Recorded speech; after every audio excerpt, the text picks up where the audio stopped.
Can you hear me now? Jasmine Wallace. Oh.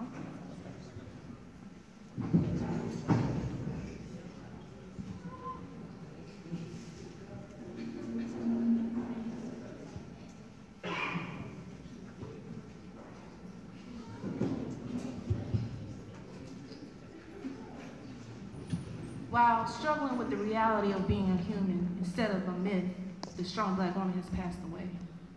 Medical sources say she died of natural causes, but those who knew her know she died from being silent, when she could have been screaming, smiling when she should have been raging from being sick and not wanting anyone to know because her pain might inconvenience them. She died from an overdose of other people clinging to her when she didn't even have enough energy for herself. She died from loving men who didn't love themselves and that could only offer her a crippled reflection. She died from raising children alone. She died from the lies her grandmother told her mother and her mother told her about life, men, and racism. She died from being sexually abused as a child and having to take that truth everywhere she went every day of her life, exchanging the humiliation for guilt. And back again, she died from humiliation, coughing up blood from secrets she kept trying to burn away instead of allowing herself that kind of nervous breakdown she was entitled to. She died from being responsible because she was the last rung on the ladder and there was no one under her she could dump on. The strong black woman is dead. She died from being a mother at 15 and a grandmother at 30 and an ancestor at 45. She died from being dragged down and sat upon and uninvolved women posing as sisters and friends. She died from tolerating Mr. Pitiful just to have a man around the house.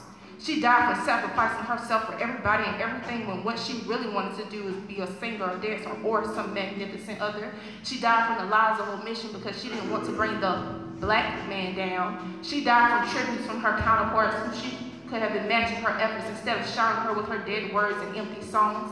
She died from the myths that would not allow her to show her weakness without being chastised by the lazy and hazy. She died from hiding her real feelings until they became hard and bitter, enough to invade her womb and burst like angry tumors. She died from always lifting up something from heavy boxes to refrigerators all by herself. The strong black woman is dead. She died from never being enough of what men wanted or being too much for the men she wanted. She died from being too black and then died again from not being black enough. She died from being misinformed about her mind, her body, and the extent of her royal capabilities. She died from knees pressed too close together because the respect was never part of the foreplay. She died from loneliness in birthing rooms and aloneness in abortion centers. She died in bathrooms with her veins busting open with self-hatred and neglect. And sometimes when she refused to die, when she just refused to give in, she was killed with lethal images of blonde hair, blue eyes, being rejected by the OJs, the Quincy's, the Cubas, and the Kobe's. Sometimes she was stomped to death by racism and sexism, executed by high-tech ignorance when she carried the family in her belly, the community on her head, and the race on her back. The strong black woman is dead. Or is she? Because I'm not.